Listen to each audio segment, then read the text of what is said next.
Danielle Carter stepped into her flagship store on a bright Saturday afternoon.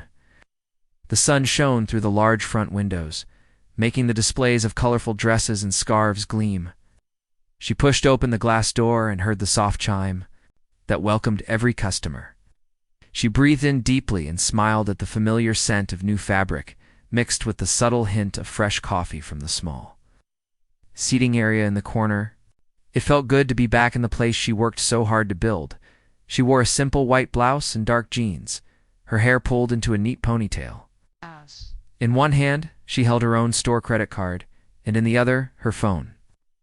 Buy a few new items for herself, and maybe pick out something special for her niece's birthday. She walked past polished mannequins dressed in the latest seasonal collection, her bare feet silent on the soft carpet until her heels clicked softly. On the tile near the register, two sales associates noticed her right away. One was a young woman with bright red hair tied back in a loose bun. The other was a tall man with a neatly trimmed beard. They exchanged a quick look and fell into step beside Danielle.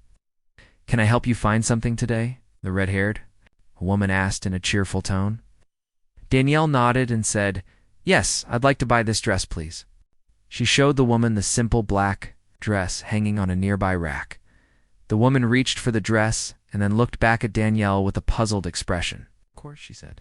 "But can I see your ID and a credit card with your name?" On it, Danielle's smile faded. She felt a wave of confusion. She looked at her store card, then at the woman's face. "This is my store card," she said softly. "I'm Danielle Carter, the owner and CEO of this company." She touched her badge clipped to her blouse, but the woman hesitated. The tall man chimed in, his voice polite but firm.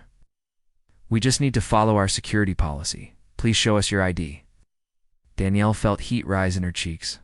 She thought of all the meetings she had led in this very store, all the decisions she had made about its design, layout, and customer policies.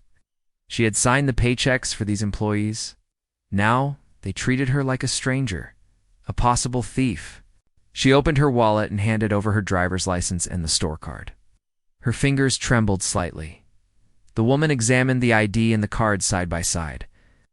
Danielle stood patiently watching customers pass by through the store, some glancing curiously at the unusual scene.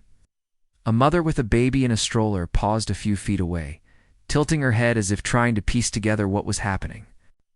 A small group of young women giggled quietly near the dressing rooms, likely speculating about the drama unfolding. The lively jazz playing over the store speakers suddenly felt too loud, too intrusive, after a moment that stretched like hours. The red-haired associate sighed and handed Danielle's card and ID back. "I'm sorry," she said, "but we need a manager's approval before we can ring this up. Our system flagged a mismatch between your account and your ID." Danielle's heart sank. "How?" She tried to keep her voice calm. "You are the manager," she said. "I'm the CEO." The man's eyes flicked to the woman, who seemed uncertain how to respond. A hush fell over the sales floor as more customers gathered around. Some raised their phones, recording the moment. Danielle looked down at her dress for sale, its clean lines and soft fabric suddenly the center of a painful scene. She told the employees she would wait for manager approval. She stood next to the counter, feeling a knot tighten in her stomach. In her mind, she planned to call her executive assistant, but she hesitated, hoping the employees would realize the mistake and simply proceed. The two employees exchanged uneasy glances. They seemed aware of the gathering audience now filming them. One customer whispered to another, "Is she not allowed to buy her own dress?" Danielle watched their faces, noting the mixture of curiosity, sympathy, and disbelief. The man cleared his throat and said, "Let me call our district manager to confirm." He stepped away to use the phone behind the counter. Danielle pulled out her own phone and sent a quick text to her assistant. "Unexpected situation at store. Filming now." She tapped the record button and set the phone on the counter, pointing it toward herself and the two associates. Her voice remained calm as she spoke into the camera. "I'm in my own store trying to buy this dress. They asked for ID and store card. I am the owner. They say they need approval." She lifted the dress gently and showed the tag, "The District." Manager arrived a few minutes later, looking puzzled. He greeted the staff and asked for a quick summary. The employees pointed at Danielle and explained their security protocol. The district manager turned to Danielle and said, "I'm so sorry. I see here that you're the owner. We'll fix this." He rang up the dress and handed it to her with a shaky apology. Danielle accepted it, but she felt a hollow ache in her chest. She thanked him and nodded to the employees, then turned and walked out of the store without another word. Outside, the afternoon air felt cooler. Danielle held the dress to her chest as she stepped onto the sidewalk. She boarded her car and sat for a moment, staring straight ahead through the windshield. She felt shaken, hurt, and angry all at once. She replayed the scene in her mind, the disbelief on the employees' faces, the customers recording, the jazz music still echoing in her ears. She knew she would need to address this, not only for herself, but for every customer who might face unfair treatment. She drove back to headquarters, the dress folded neatly on the passenger seat. In the quiet of her car, she allowed herself a few tears. It was hard to swallow the reality that even her own employees saw her first as a suspect. But beneath the hurt, something else grew, a resolve to make things right. She thought about the values she had set for her company: respect, inclusion, fairness. Today, those values had failed her. She vowed they could never fail anyone again. When she walked into the headquarters building, the familiar hum of computers and ringing phones greeted her. She headed straight for the executive suite, her heels clicking on the polished floor. She took a deep breath before knocking on the door of the COO's office. Inside, her team would listen. She would share her video, tell the story, and find a way to turn this painful moment into real change. Had discovered a new purpose: to ensure that every customer felt welcome, respected, and valued no matter who they were or how they paid. ChatGPT said. A small crowd gathered quickly around the entrance of Carter's fashion house as word of the unusual scene spread. Some customers whispered among themselves, curious and concerned about what was happening. Danielle stood by the counter with the black dress folded in her arms, feeling a mixture of embarrassment and resolve. She felt the weight of dozens of eyes on her, and she steadied her breath. She turned her head to look at the two sales associates, who stood awkwardly beside the register, glancing at each other and at her in equal measure. The male associate tapped the phone on the counter, still waiting for the district manager's call to clear her purchase. The red-haired woman kept folding her arms, her smile gone. Danielle wanted to say something reassuring to them, but the words stuck in her throat. Instead, she took out her phone and started recording again. She spoke softly into the camera.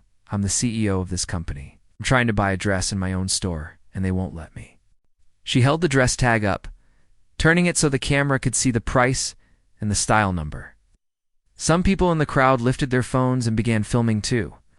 One young woman leaned toward her friend and said, "I can't believe they're treating her like this." A man in a blue polo shirt nodded and frowned. A tall teenager in a baseball cap whispered to his mother, "Mom, shouldn't she be allowed to do this?" The mother put her arm around him and shook her head, her expression serious. A few people offered encouraging smiles to Danielle, but the faces of the two associates remained uncertain. After several minutes of waiting, the male associate's phone rang. He glanced at the caller ID, then looked toward Danielle. "The district manager says he needs to see your business card with your position listed," he said in a voice that trembled slightly. Danielle's chest tightened. She lifted her dress and her store card, pointing at her name and title printed. "Clearly this card says CEO," she said. "This dress is in my store. I built this company with my own hands." Her voice was calm but firm. The red-haired woman's eyes widened. She took a step back, her hands wringing together. Stammered, We just have policies to follow." Danielle felt her heart ache at the sound. She wanted to comfort the woman, to tell her it was not her fault, but at that moment she realized the weight of the system they all worked in.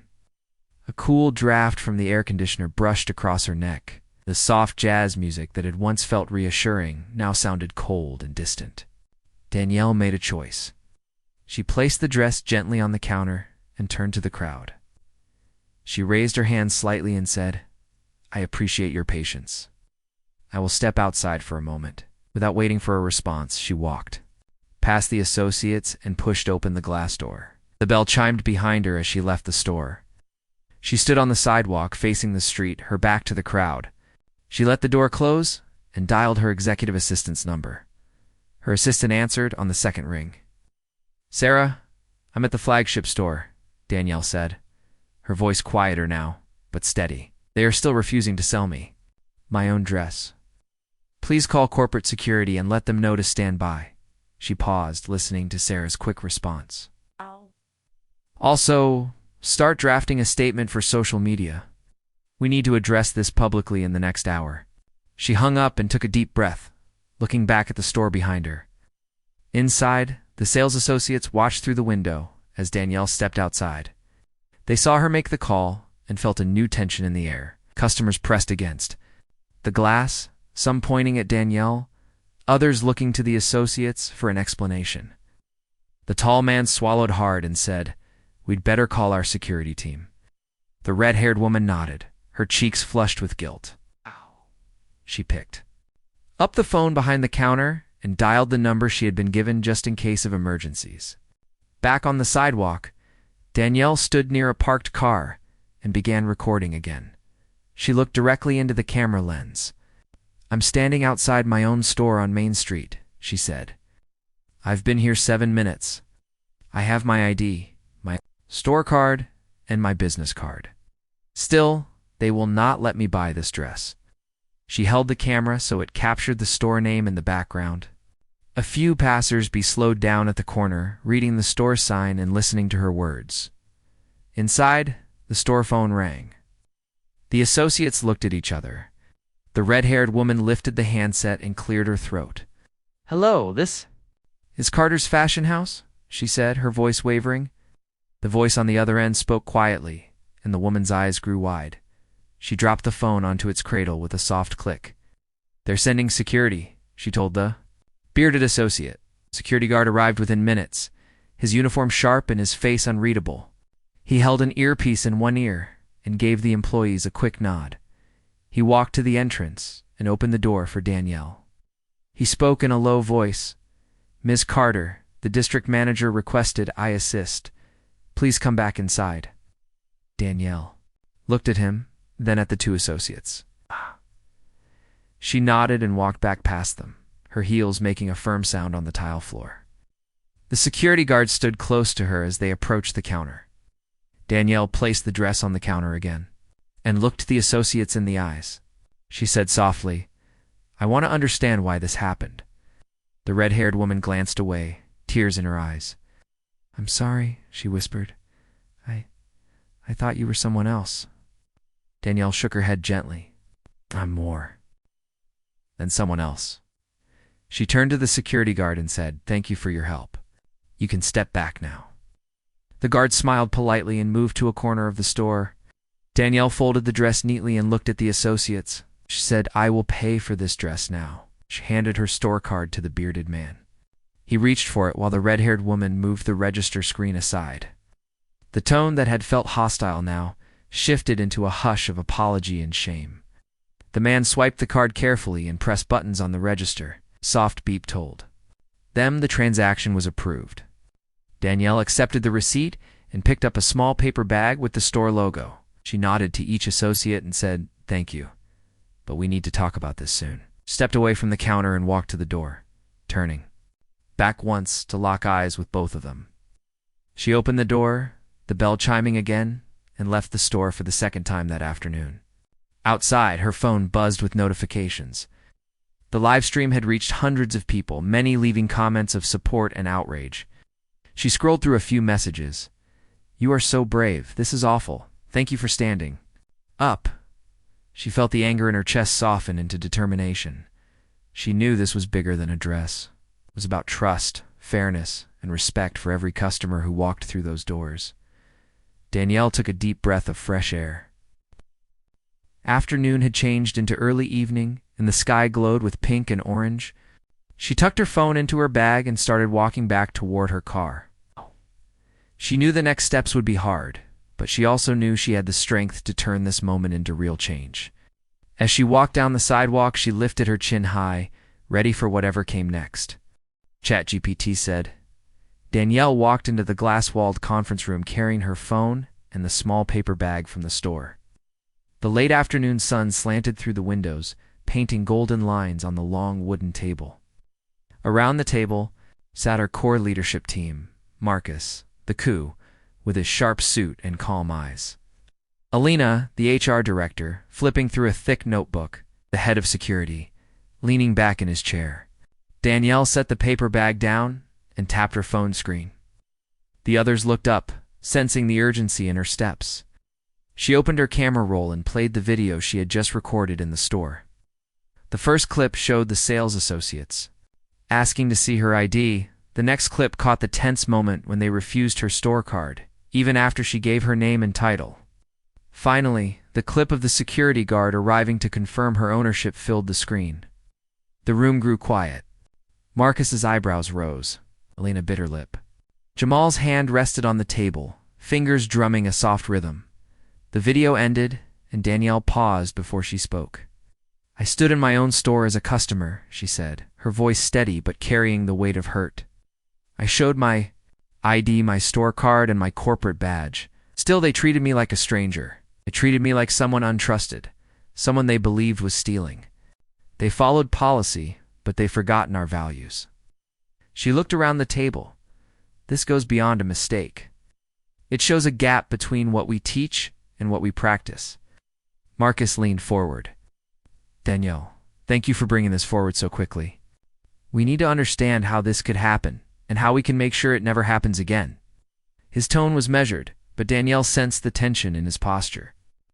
Alina closed her notebook, and Jamal adjusted his tie. The three of them formed a quiet circle of concern around the video screen. Alina spoke first. Our employee handbook clearly states that any staff member who treats a customer unfairly can face disciplinary action. But we also need to look at our training programs. It seems these associates followed the letter of the policy, but not the spirit. We need to address implicit bias and customer respect. She paused, looking directly at Danielle. We must ensure every person who walks through our doors feels welcomed. Jamal nodded. From a security perspective, our protocols aim to protect assets. But we can't ignore that people are not assets. They are human beings with dignity. Review the security steps and revise any rules that lead to this kind of suspicion. He tapped a few notes into his tablet. We should work together on a balanced approach, safeguards that protect the store, while also safeguarding people's feelings and rights. Marcus stood and walked to a whiteboard on the side of the room. He wrote 3 words in bold letters: accountability, training, and policy. He turned back to the group. Here's what we need to do. First, accountability. We identify the associates involved and decide appropriate action. Second, training. We update our curriculum with real examples, including this one, so employees learn to treat every customer with respect. Third, policy. We tighten or loosen rules where needed, so empathy and fairness come first. Danielle watched the words. She felt relief that her team understood the gravity of the moment, yet she also felt a spark of anger for what had happened. She closed her eyes for a second and pictured the faces of the employees and the customers who had witnessed the incident. She opened her eyes and spoke firmly. I appreciate these steps, but I want us to move fast. People are talking online. If we delay, our brand will suffer. We need swift action that shows we stand by our values. Lena tapped her pen thoughtfully. We can set up an emergency HR meeting tomorrow morning. We'll interview the 2 associates, review their actions, and determine if termination or suspension is appropriate. We can also schedule bias awareness workshops starting next week. She flipped her notebook open to a fresh page. We'll draft an immediate memo to all staff, reiterating our commitment to respect. That memo will go out today. Jamal spoke up. On the security side, I'll draft a revised protocol document by tomorrow evening. It will include a checklist for staff to follow before requesting manager approval. That checklist will include steps to confirm identity without creating distrust. He tapped his pen on the table and met Danielle's gaze. We'll also add a training module for new hires within their first week. Marcus smiled slightly, jotting notes on the board under accountability. As for the associates, if termination is too severe, we'll consider reassigning them to back-office roles pending retraining. But we need consequences that match the seriousness of the situation. He turned and added consequences as a fourth item. What do you think, Danielle? She drew in a deep breath and nodded. I want firm consequences. When someone fails to show respect to any customer, they must face real results. Shows everyone we mean business about our values. She paused, then added quietly, I also want to hold a town hall meeting with all store employees next week. I'll share my story in person, answer questions, and show the video. We need to connect face-to-face and rebuild trust. Lena wrote town hall under training. I can organize that. We'll book a date, send invitations, and prepare an agenda. I'll work on communication so employees feel informed and supported. She smiled encouragingly at Danielle. This will help people see you not just as the CEO, but as someone who cares deeply about their well-being and the company's culture. Jamal added a note under policy. If we could create a simple, quick reference card for frontline staff. It will outline steps to follow when a customer's identity is in question. They'll know exactly how to confirm without causing embarrassment. He tapped his tablet and then looked up. We'll roll that out by the end of the week. Marcus stepped back and studied the board. The room felt charged with purpose now. We have a plan, he said. Let's assign tasks and deadlines. He handed out printed templates and asked each leader to write their action items and dates. Danielle felt a sense of pride as she took the template. She wrote her name next to public statement and town hall with deadlines for later. That afternoon and next Tuesday, the assignments were set.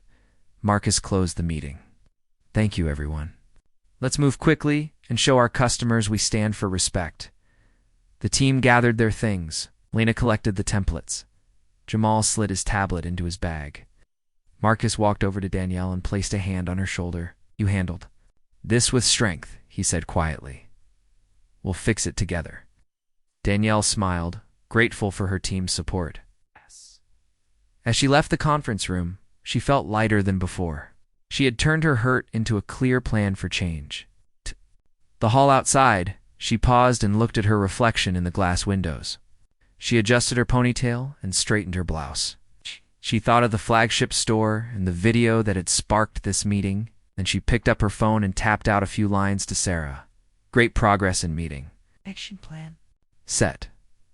Please schedule social media post at 5 p.m. She hit send and tucked the phone away. As she returned to her office, she thought about what the next days would bring. Tough conversations with employees, new training sessions, policy rewrites, and a public apology. She knew it would not be easy, but she felt confident.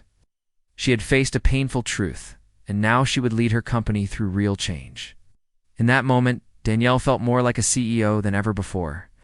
She understood that true leadership meant confronting mistakes head-on, listening to hurt, and guiding everyone toward a better path. She was ready to do exactly that. Danielle sat at her desk late that evening, the city lights twinkling outside the window. Soft hum from her computer filled the quiet room as she reviewed the final draft of the company-wide memo. Her finger traced the words, our values, our respect, inclusion, and dignity for every person who walks through our doors. She tapped send, watching the message disappear into thousands of inboxes across the company. This was the first of several steps she had set in motion. Today, just 7 minutes after she first revealed the mistake in her flagship store, she had taken decisive action. Now, 4 days later, the associates involved in the incident waited in the HR office for their meetings. Alina, the HR director, had prepared thorough notes. She believed in fair treatment, but also in accountability.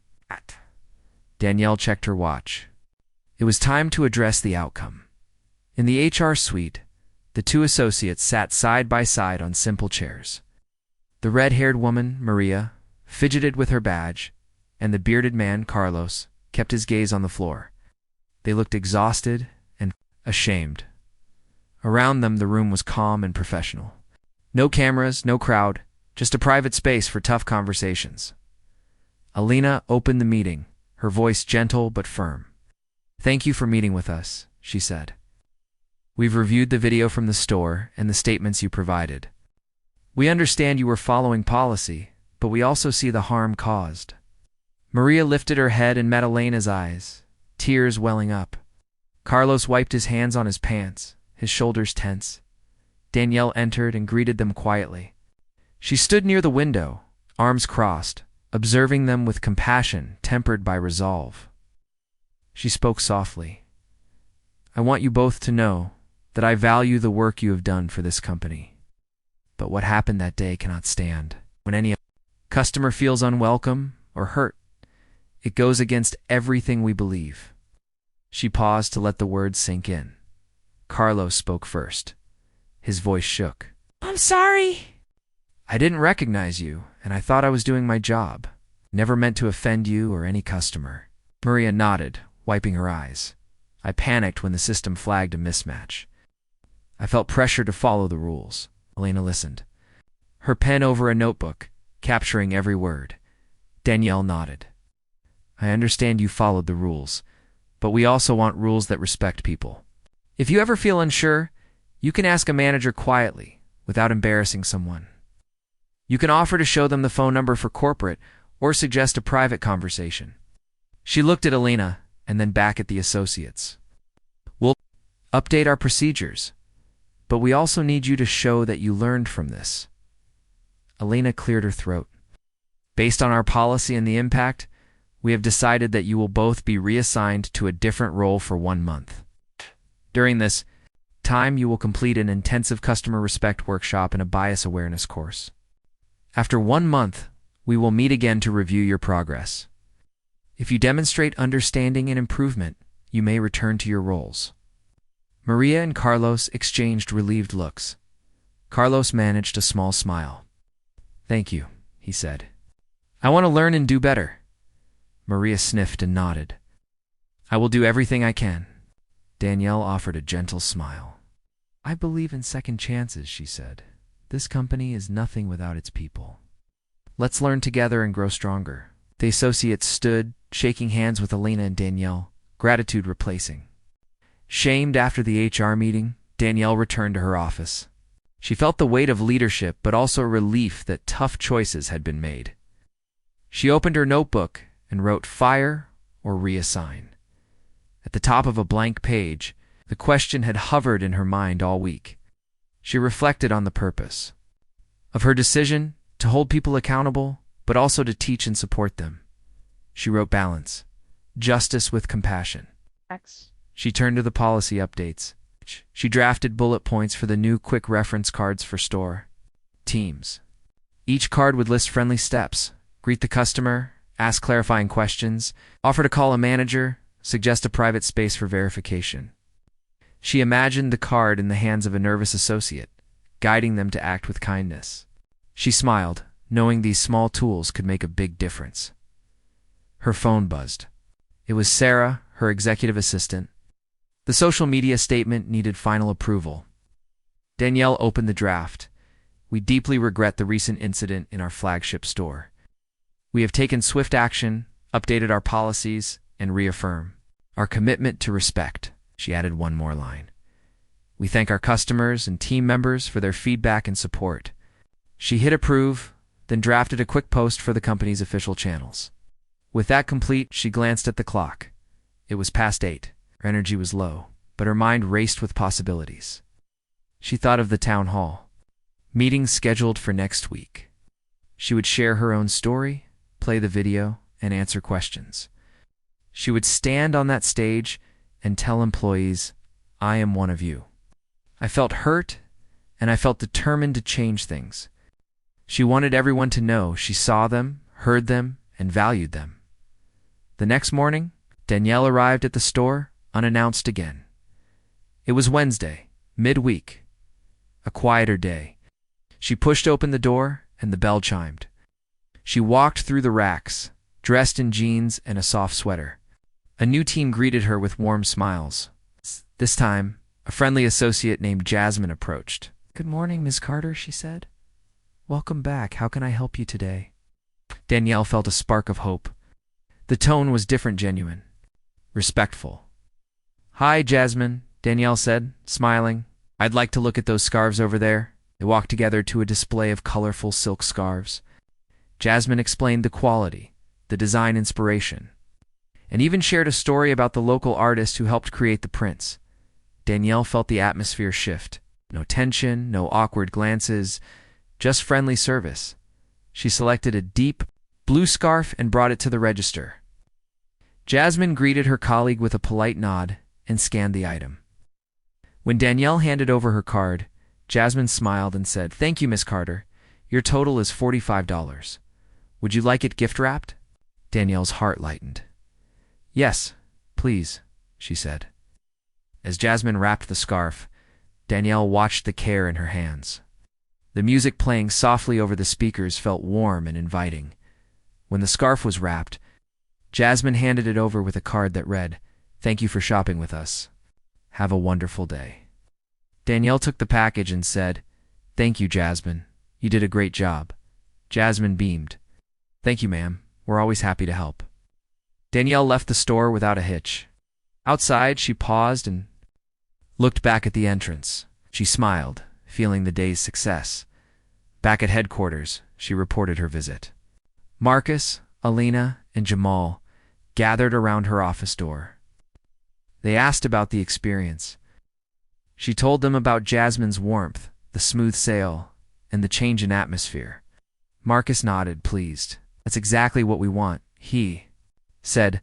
"Real respect, real service." Alina smiled and Jamal gave a thumbs up.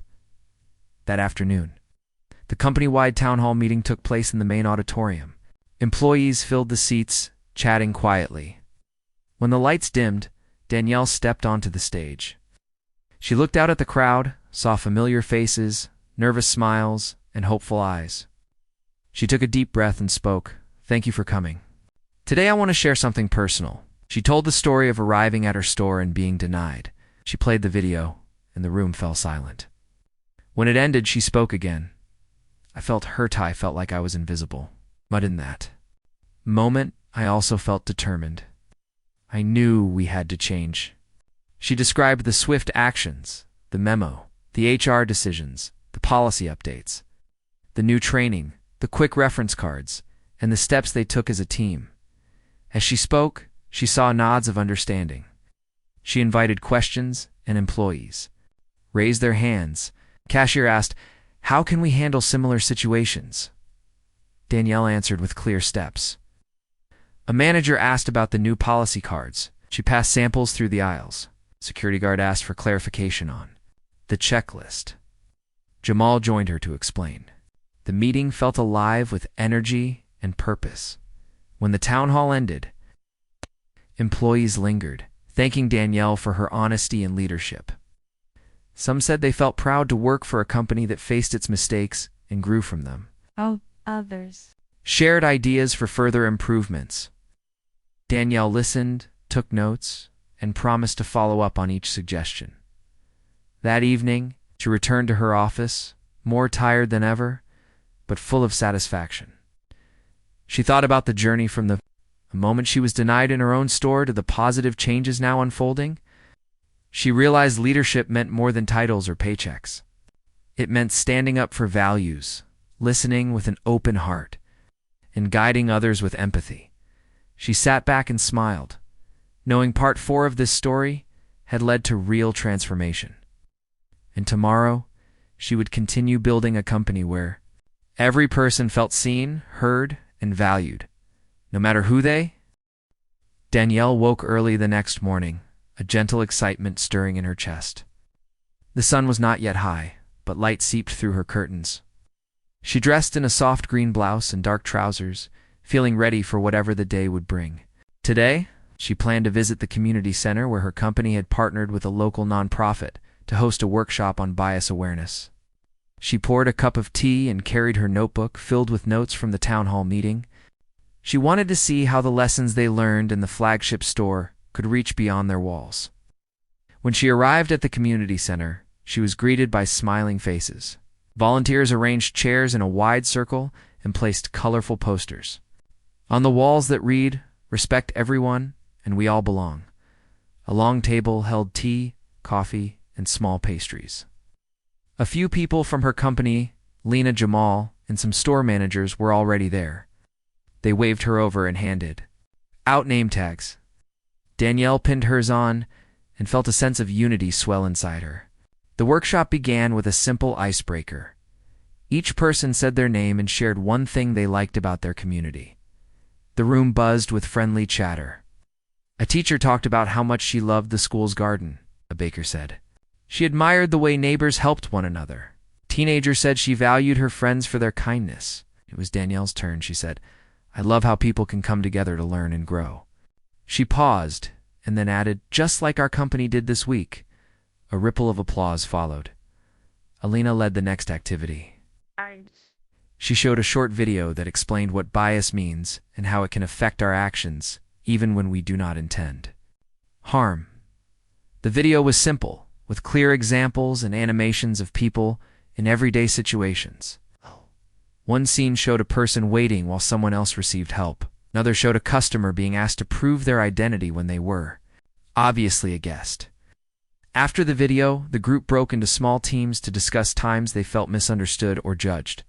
Danielle moved among the groups, listening as people shared stories of feeling left out or treated unfairly. She felt moved by their honesty. At one table, a young man named Omar spoke of being ignored at his favorite cafe because he looked too tired to order.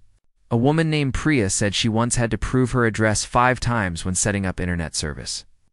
Danielle thanked them for sharing and offered a quiet nod.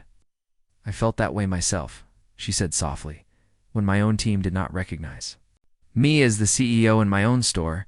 It taught me that anyone can feel invisible. She watched faces soften as her words showed vulnerability from someone in her position. After the small group discussions, Jamal guided a role-playing exercise. Pairs took turns acting as customer and associate. The associate had to greet the customer, ask clarifying questions without judgment, and offer help. The customer could present different scenarios, being in a hurry, having an accent, or carrying many bags. Each pair practiced gentle words and patient listening. When someone stumbled, the group offered suggestions for better phrasing. Danielle joined a pair and tried it herself. She played the customer who spoke rapidly and felt the associate's calm approach made her feel seen. She smiled as they finished, thinking how these small moments could change someone's day. As the workshop closed, everyone returned to the big circle. Priya raised her hand. I want to thank you all, she said. This feels like a safe space. I learned how important it is to pause before I act and to speak kindly. Omar nodded and said, I will tell my friends about this. I think more places should do it. Danielle stood and looked around the room. Thank you for joining us, she said. Your voices matter. You'll help make our community stronger, and we will take these lessons back to our stores and offices. Together, we will build a place where everyone feels welcome. Later that afternoon, Danielle returned to her office and checked her email. Customer feedback had started pouring in. Many customers thanked her for the public apology and the changes she had made. Shared stories of other stores where they had felt respected. A few even suggested ideas for new programs. She printed a few of the messages and pinned them on a board beside her desk. Seeing the real words from real customers made her heart swell with hope. She then reviewed the reports from the flagship store. Metrics showed that customer satisfaction had climbed by 10% since the incident. Return visits were up and sales increased modestly. Store staff engagement scores also rose, indicating employees felt more supported after the town hall and training. Danielle smiled as she read the numbers. It proved that when people feel respected, they respond with loyalty and trust. That evening, Danielle joined a local news station for a recorded interview. She sat across from the anchor in a studio framed by soft lights and a backdrop of her store's logo. The anchor asked, "What motivated you to act so quickly when you were denied in your own store?" Danielle took a moment, then replied in her clear, gentle voice, "I believe every person deserves respect. When I saw how easily we all can make mistakes, I knew we had to fix things right away. It wasn't just about me. It was about every customer who walks through our doors." She described the steps, the memo, the the workshop, policy changes, and the community partnership. The anchor nodded and smiled. Your story shows real leadership, he said. What's next for Carter's Fashion House? Danielle answered. We will keep listening and learning. We'll expand our workshops to all our stores and continue partnering with nonprofits. Our goal is to make respect and kindness as natural as any sale. The interview ended, and as she left the studio, a crew member said, Great job. Your honesty really shines. Back at her apartment that night, Danielle lay on her sofa, the day's work humming in her mind. She thought about Maria and Carlos, the associates she had reassigned. She wondered how they were doing. She opened her laptop and sent them each a short message. I hope the training is going well. Thank you for learning and growing.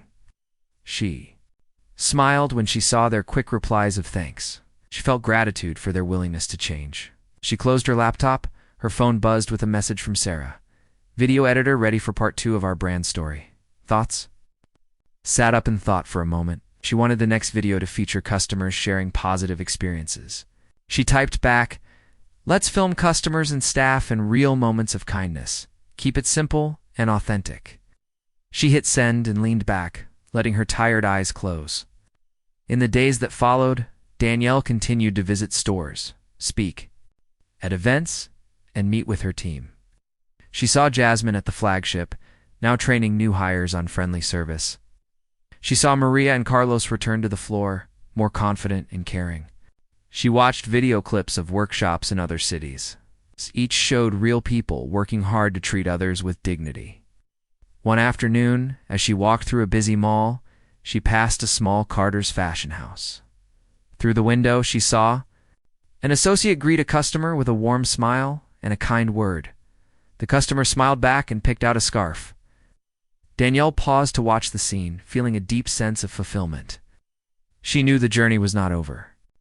There would always be work to do, new challenges to face, and fresh opportunities to grow.